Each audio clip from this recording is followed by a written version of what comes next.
Patches, a speckled, floppy-eared mutt, wasn't just any dog. He had a special gift. He could understand the tiny, worried squeaks and rustles of the forest creatures around his home near the whispering pines. He lived with a friendly, elderly artist named Hazel, whose cabin nestled at the edge of the woods. One crisp autumn morning, as Hazel painted colorful leaves on her canvas, Patches's ears twitched. A chorus of tiny, distressed squeaks drifted from the pine trees. He wagged his tail and dashed into the woods, following the sound. He found a group of squirrels huddled together, their bushy tails drooping. Their winter pinecone stash, a mountain of beautifully brown cones, was gone. "That sneaky Mr. Owl," chattered Squeaky, the smallest squirrel, his nose twitching. He swooped down and took them all. Owl was known for his love of pine cones and his even greater love of keeping things to himself. He lived in a tall, hollow tree, and everyone was afraid to approach him. Patches, with his big, kind eyes, felt for the squirrels. "Don't worry," he woofed, which, in squirrel language, sounded like a comforting, rumbling sound. "I'll get your pine cones back." He followed the trail of scattered pine cone needles, a thin, brown line leading straight to Mr. Owl's hollow tree. The entrance was a dark, shadowy opening. Patches didn't bark, didn't growl. He simply sat down and waited.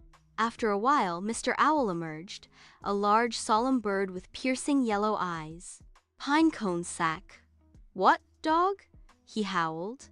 Patches, using his best puppy dog eyes and a gentle wag of his tail, pointed towards the clearing where the squirrels were waiting.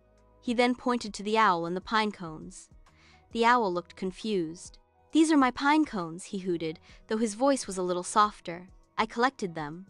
Patches tilted his head and let out a soft whine, which, in owl language, meant, "But they belong to the little ones." He then nudged the owl's sack and looked towards the clearing. The owl looked at the sack, then at Patches, then back at the sack. The owl had never seen such a gentle, understanding dog. A slow blink came over his eyes. "Well," he murmured, I suppose they do need them for winter." He followed Patches back to the clearing where the squirrels were huddled together, looking miserable. He carefully placed the sack in front of them. Squeaky, the smallest squirrel, chattered with joy. "Thank you, Mr. Owl. Thank you, Patches." The other squirrels chattered their thanks, their tiny voices like a chorus of little bells. Mr. Owl, surprised by their gratitude, felt a strange warmth spread through him. He even managed a small, almost wise nod. Patches wagged his tail, happy to have helped.